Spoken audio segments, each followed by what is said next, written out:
प्यारे बच्चों, आज हम लोग जो चर्चा करेंगे ऊष्माधारिता की, विशिष्ट ऊष्मा की और मोलर ऊष्मा धारिता की। प्यारे बच्चों, आइए सबसे पहले हम लोग पढ़ते हैं ऊष्मा धारिता के संबंध में। ये जो ऊष्माधारिता या हीट कैपेसिटी क्या होती है? प्यारे बच्चों, ध्यान से सुने, इसकी परिभाषा क्या है। किसी निकाय का तापमान 1 डिग्री सेल्सियस बढ़ाने के लिए जितनी ऊष्मा की आवश्यकता होती है उसे ऊष्माधारिता कहते हैं। पुनः सुन लें। किसी निकाय का ताप 1 डिग्री सेल्सियस बढ़ाने के लिए जितनी ऊष्मा की आवश्यकता होती है उसे क्या कहते हैं? ऊष्माधारिता कहते हैं। ये जो ऊष्माधारिता है बच्चों, इसको कैपिटल सी के द्वारा प्रदर्शित करते हैं, हीट कैपेसिटी को।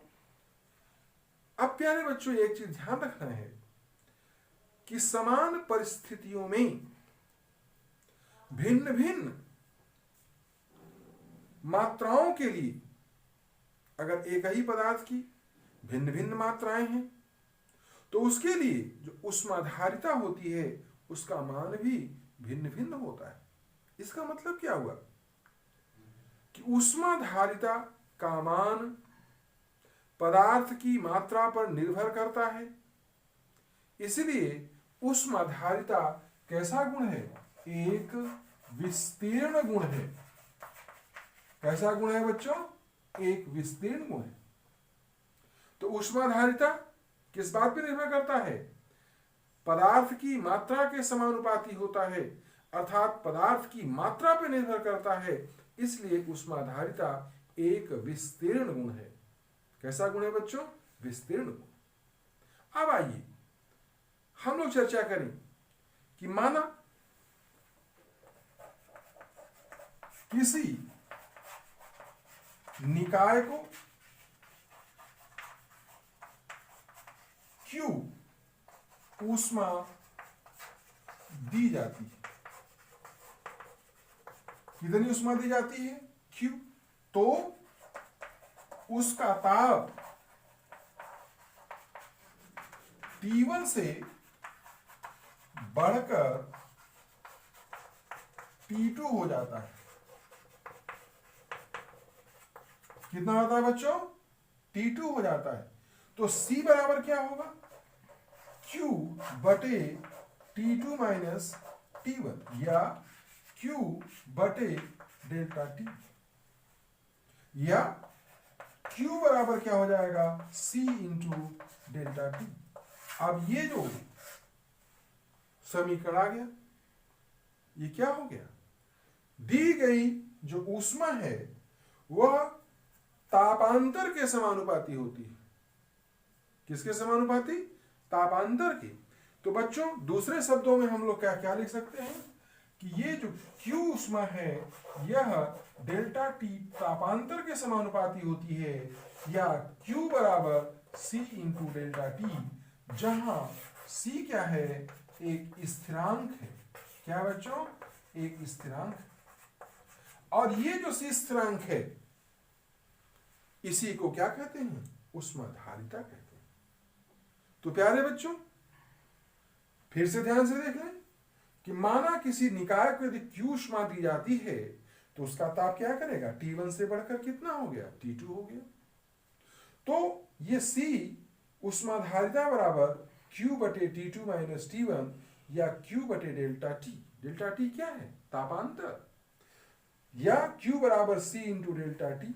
इससे क्या निष्कर्ष निकला कि दूसरे शब्दों में हम लोग इसे इस प्रकार लिख सकते हैं कि Q समानुपाती T या Q equal to C into delta T। तो C क्या है? एक स्थिरांक है, समानुपाती स्थिरांक है, और इसी को ही क्या कहते हैं? ऊष्माधारिता कहते हैं। प्यारे बच्चों, यदि इस C का मान ज्यादा है तब क्या होगा? ये जो तापांतर है ये कम होगा। दी गई ऊष्मा यदि कम है या अधिक है तो इसके कारण क्या होगा, तापांतर होगा, यानी ताप में वृद्धि होगी। तो बच्चों यदि इस C का मान अधिक है, ऊष्माधारिता का मान अधिक है, तो तापांतर का मान क्या हो जाएगा, कम हो जाएगा, सीधी बात है। और यदि ऊष्माधारिता कम है तो तापांतर का मान क्या हो जाएगा, अधिक हो जाएगा, क्योंकि C और डेल्टा T का गुणनफल क्या है, Q है। तो अगर C अधिक है तो तापांतर कम हो जाएगा, और यदि C कम है तो तापांतर अधिक हो जाएगा। ये बात समझ आ गई बच्चों। अब हम लोग बात करेंगे विशिष्ट ऊष्मा की। किसकी बात करेंगे प्यारे बच्चों, विशिष्ट ऊष्मा की बात करेंगे। ये बच्चों स्पेसिफिक हीट या विशिष्ट ऊष्मा क्या होती है, तो नंबर 2 पे अब हम लोग चर्चा करेंगे विशिष्ट ऊष्मा की। इसको हम लोग अंग्रेजी में क्या कहते हैं, स्पेसिफिक हीट कहते हैं।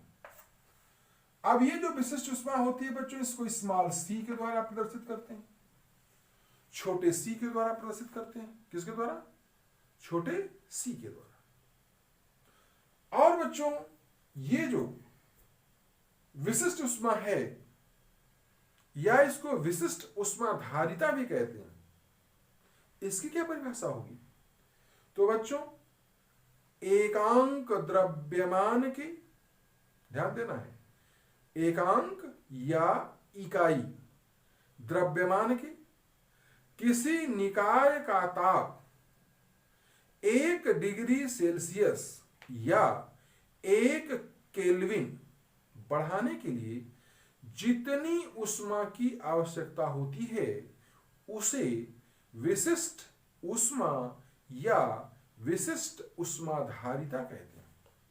ध्यान देना है, पुनः ध्यान से सुन लें। एकांक द्रव्यमान के या इकाई द्रव्यमान के किसी निकाय का ताप 1 डिग्री सेल्सियस बढ़ाने के लिए जितनी ऊष्मा की आवश्यकता होती है उसे विशिष्ट ऊष्मा स्मॉल c या विशिष्ट ऊष्माधारिता कहते हैं। अब प्यारे बच्चों, तो ये स्मॉल c बराबर क्या हो जाएगा, ध्यान देना है, ये कैपिटल C बटे स्मॉल m, जहां m क्या है, ये द्रव्यमान है, और c क्या है, ऊष्माधारिता है। या बच्चों क्या हो जाएगा, capital C equal to small c into m। अब यहां पर ध्यान देना है कि कैपिटल C ऊष्माधारिता है, स्मॉल c विशिष्ट ऊष्माधारिता है, और m क्या है, द्रव्यमान है। तो प्यारे बच्चों अब माना कि अगर m द्रव्यमान के पदार्थ को q ऊष्मा दी जाती है, अब यहां मान लें, माना m द्रव्यमान के निकाय को कितनी ऊष्मा, q ऊष्मा दी जाती है। कितनी ऊष्मा दी जाती है बच्चों, q ऊष्मा दी जाती है, और उसके ताप में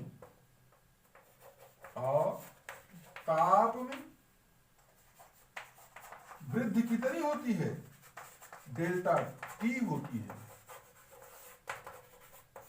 कितनी होती है बच्चों, डेल्टा T होती है, तथा विशिष्ट ऊष्मा स्मॉल c है।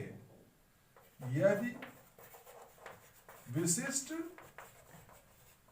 ऊष्मा स्मॉल c है तो क्या हो जाएगा, ध्यान से देखें प्यारे बच्चों।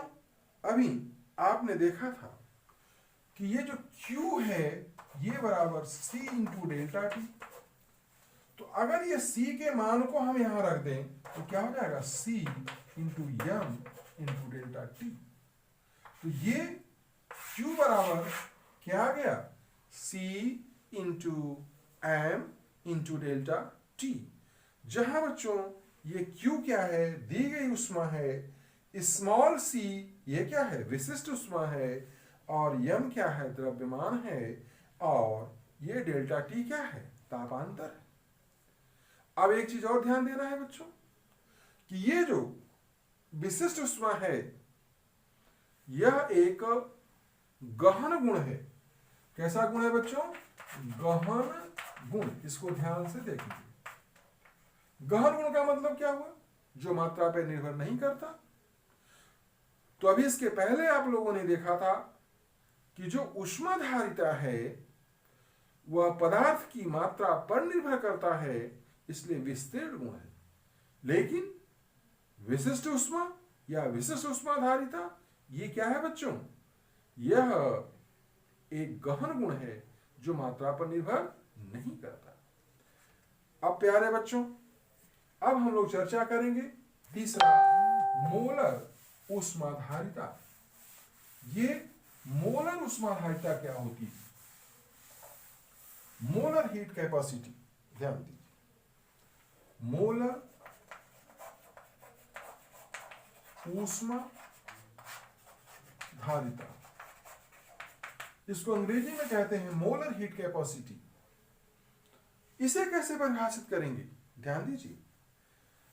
एक मोल पदार्थ का, यहां हम लोग जो परिभाषा में लेंगे वो क्या लेंगे, एक मोल पदार्थ का ताप 1 डिग्री सेल्सियस, कितना प्यारे बच्चों, 1 डिग्री सेल्सियस या 1 केल्विन बढ़ाने के लिए जितनी ऊष्मा की आवश्यकता होती है उसे मोलर ऊष्माधारिता कहते हैं।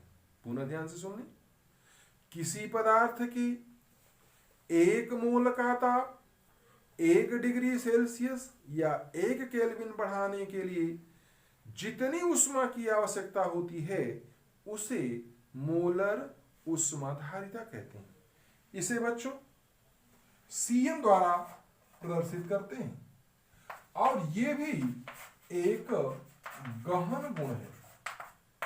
तो मोलर ऊष्माधारिता भी क्या होती है बच्चों, एक गहन गुण है।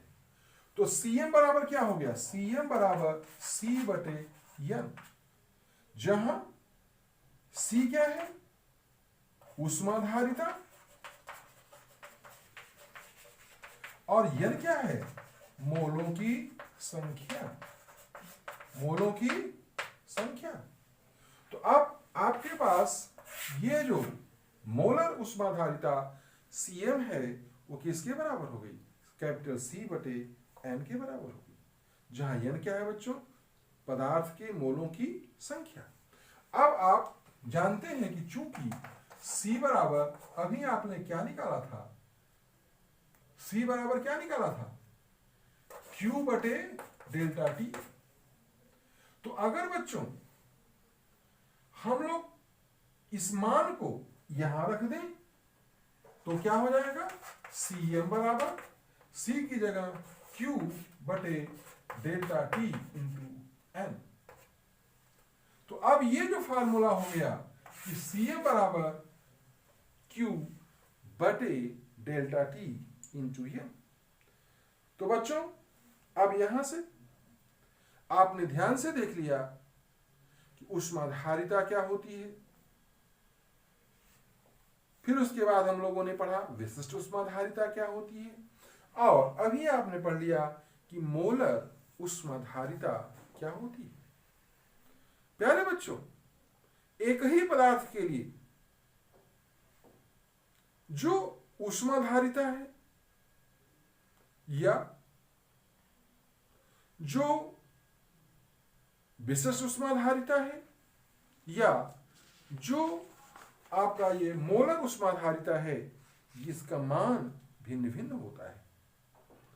अगर बच्चों किसी पदार्थ की मात्रा m द्रव्यमान दी गई हो, उसका अनुभार m दिया गया हो, तापांतर दिया गया हो, दी गई उष्मा Q का मान दिया गया हो, तो आप गणना के द्वारा देख सकते हैं कि ऊष्माधारिता विशिष्ट ऊष्माधारिता और मोलर ऊष्माधारिताओं के मान क्या होंगे? भिन्न भिन्न होंगे।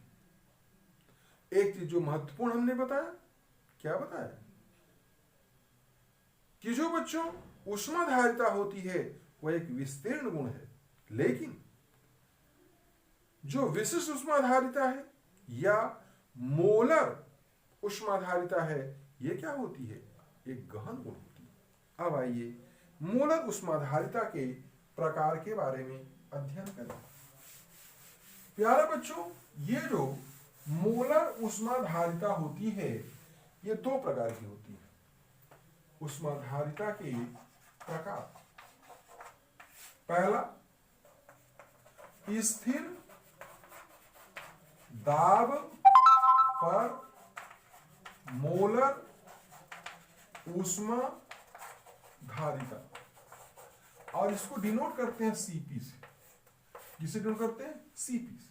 दूसरा होता है स्थिर आयतन पर मोलर ऊष्माधारिता, और ये होती है सीबी। तो दो प्रकार की मोलर ऊष्माधारिताएं होती हैं। कौन कौन? एक स्थिर दाब पर, जिसे हम लोग क्या कहेंगे? सीपी कहेंगे, और दूसरा स्थिर आयतन पर मोलर ऊष्माधारिता, जिसे हम लोग सीवी लिखते हैं। आइए अब परिभाषा देखें। प्यारे बच्चों, अगर स्थिर दाब पर 1 मोल गैस का ताप 1 डिग्री सेल्सियस या 1 केल्विन बढ़ाने के लिए जितनी ऊष्मा की आवश्यकता होती है, उसे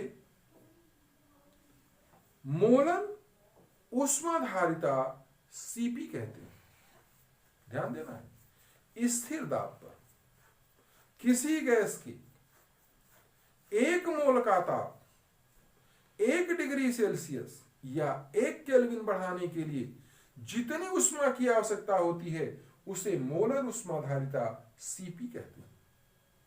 इसी प्रकार इसकी परिभाषा क्या होगी? स्थिर आयतन पर, कहां बच्चों?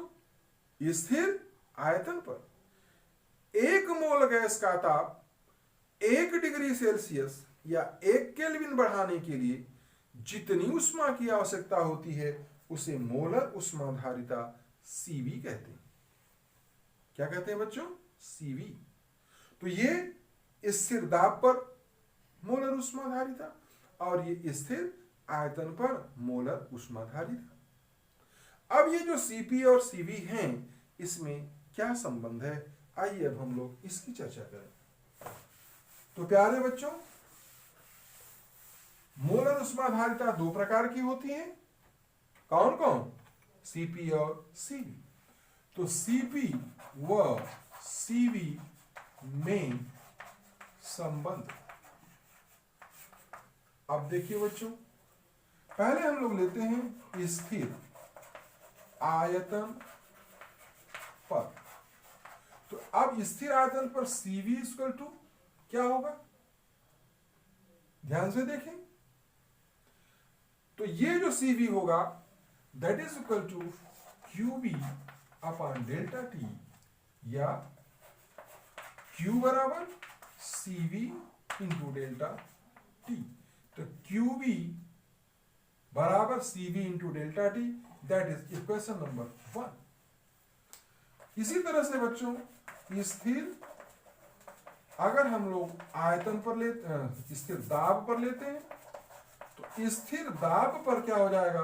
सीपी इक्वल टू क्यूपी बटे डेल्टा टी, या क्यूपी बराबर क्या हो जाएगा?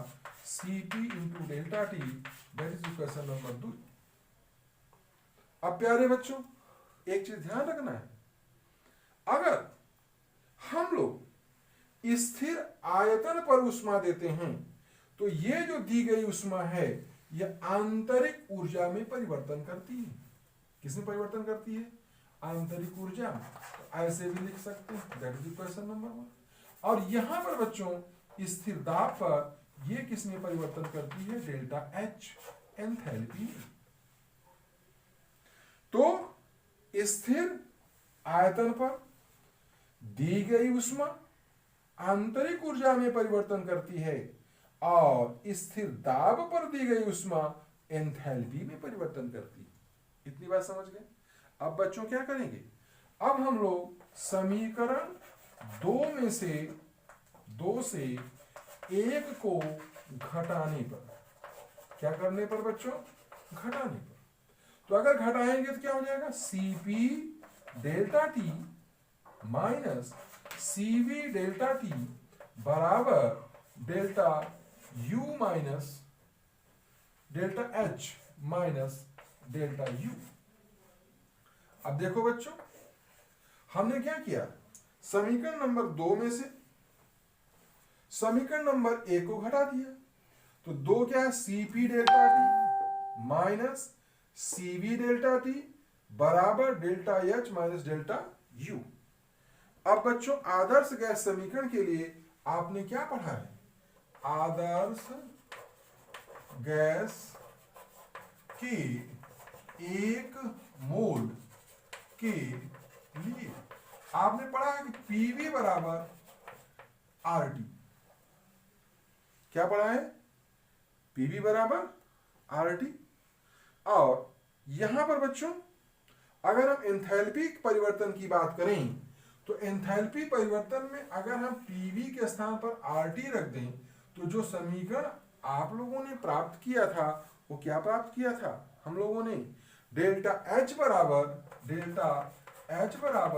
Delta U plus RT. Delta H बराबर किसके, डेल्टा यू प्लस आरटी। अब यहां पर बच्चों ये आर डेल्टा टी यहां लिखेंगे क्योंकि तापांतर है ना, तो अब ये क्या हो गया, तो ट्रांसपोज कर दीजिए, delta H minus delta U बराबर आर डेल्टा टी। अब यहां से ये जो समीकरण प्राप्त हुआ और ये जो समीकरण है 3 और 4 से, तो समीकरण नंबर 3 व 4 से अगर मान रख दें तो यहां क्या हो जाएगा बच्चों, Cp delta T minus Cv delta T बराबर आर डेल्टा टी। अब डेल्टा टी दोनों तरफ है, खत्म हो गया, तो बचा क्या, Cp minus Cv is equal to are. अब ये जो समीकरण आया बच्चों, यह Cp और Cv में संबंध हो गया। किसमें संबंध हो गया, Cp और Cv में।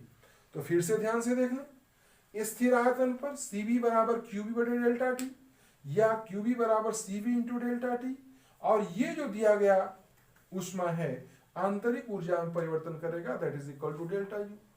इसी तरह से स्थिर दाब पर Cp बराबर Qp बटे डेल्टा टी या Qp बराबर Cp इंटू डेल्टा टी बराबर डेल्टा H, जो एंथैल्पी में परिवर्तन करेगा। अब समीकरण 1 से 2 में से 1 को घटा दो, तो जब 2 में से घटाएंगे तो Cp minus delta T minus Cv delta T बराबर delta H minus delta U। अब चूंकि आपने आदर्श गैस के 1 मोल के लिए पीवी बराबर आरटी पढ़े हैं, तो वहां पर जो संबंध हम लोग डेल्टा एच बराबर delta U plus R delta T, यानी पीवी की जगह हम लोग क्या रख देते हैं, आर डेल्टा टी। तो इस संबंध में अगर इसको हम घटा दें, पक्षांतर कर दें, ट्रांसपोज कर दें, तो delta H minus delta U बराबर आर डेल्टा टी। तो अब यहां पर बच्चों ये जो डेल्टा एच और डेल्टा यू है माइनस अंतर, इसके स्थान पर हमने आर डेल्टा टी रख दिया। अब आर डेल्टा टी अगर रख दिया तो ये आ गया।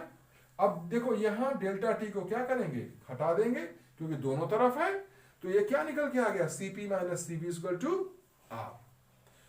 अब इस समीकरण से क्या निष्कर्ष निकला कि बच्चों किसी गैस के 1 मोल के लिए जो स्थिर दाब पर मोलर उष्माधारिता है और स्थिर आयतन पर मोलर उष्माधारिता है, दोनों का अंतर गैस नियतांक के बराबर होता है। आर माने क्या है, गैस नियतांक के बराबर होता है। बात समझ गए। और बच्चों ये जो गैस नियतांक का मान कितना होता है, 8.314 जूल या लगभग 2 कैलोरी होती है। तो Cp माइनस Cv का जो डिफरेंस है वह 8.314 जूल या लगभग 2 कैलोरी की होती है। अब प्यारे बच्चों, Cp और Cv का अनुपात और गैसों की परमाणुकता में क्या संबंध है, ध्यान दीजिए। गैसों की परमाणुकता में क्या संबंध है, एटॉमिसिटी। तो Cp व Cv का अनुपात व गैस की परमाणुकता, गैस की क्या बच्चों, परमाणुकता। अब बच्चों यहां ध्यान दीजिए, एक परमाणुक अगर गैस है, जैसे हीलियम, नियान, आर्गन, अक्रिय गैसें, तो अक्रिय गैसें जितनी भी होती हैं सभी कैसे होती हैं, एक परमाणुक होती हैं। इनके लिए जो Cp बटा Cv का अनुपात है दैट इज इक्वल टू 1.66, यानी 1 कितना होता है, 6 होता है। अगर बच्चों गैसें द्विपरमाणुक है, अब द्विपरमाणुक गैस जैसे N2 है, O2 है, H2 है, CO है, ये सभी गैसें कैसी हैं, द्विपरमाणु। भाई N2 में कितना परमाणु, 2, O2 में कितना परमाणु, 2, H2 में कितने परमाणु, 2, CO में भी कितने परमाणु, 2। तो इनके लिए बच्चों जो Cp और Cv का अनुपात होता है वह 1.40 होता है। और बच्चों अगर गैसें कैसी हैं, 3 परमाणु हैं, यानी जिनमें परमाणुओं की संख्या कितनी है, 3 है, जैसे ओजोन, कार्बन डाइऑक्साइड। अब ओजोन में परमाणुओं की संख्या कितनी है, 3 है। कार्बन डाइऑक्साइड में परमाणुओं की संख्या कितनी है, 3 है। तो इसके लिए बच्चों जो Cp और Cv का अनुपात होता है वह 1.30 होता है। तो अब आप ये भी पता कर सकते हैं कि Cp और Cv के अनुपात के आधार पर गैसों की परमाणुकताएं कितनी।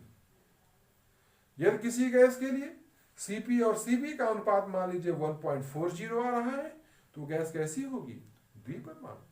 अगर किसी गैस के लिए Cp और Cv का मान 1.66 आ रहा है तो गैस कैसी होगी, एक परमाणु। और यदि 1.30 आ रहा है तो गैस की परमाणुकता कितनी होगी, 3 होगी। तो अब ध्यान से देखें, किसी गैस की परमाणुकता जब बढ़ती है बच्चों, गैसों की परमाणुकता बढ़ने के साथ Cp और Cv का जो अनुपात है वो घटता चला जाता है। तो सबसे अधिक किसके लिए हो गया, एक परमाणु के लिए, फिर 2 परमाणु के लिए, और सबसे कम किसके लिए हो गया, त्रिपरमाणु के लिए।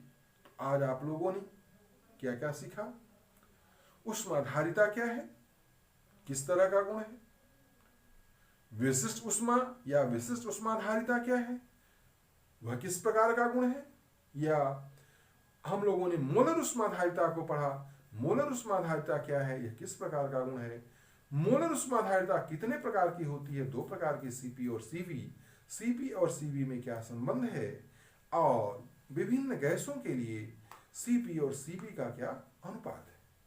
बात समझ के प्यारे बच्चों, धन्यवाद।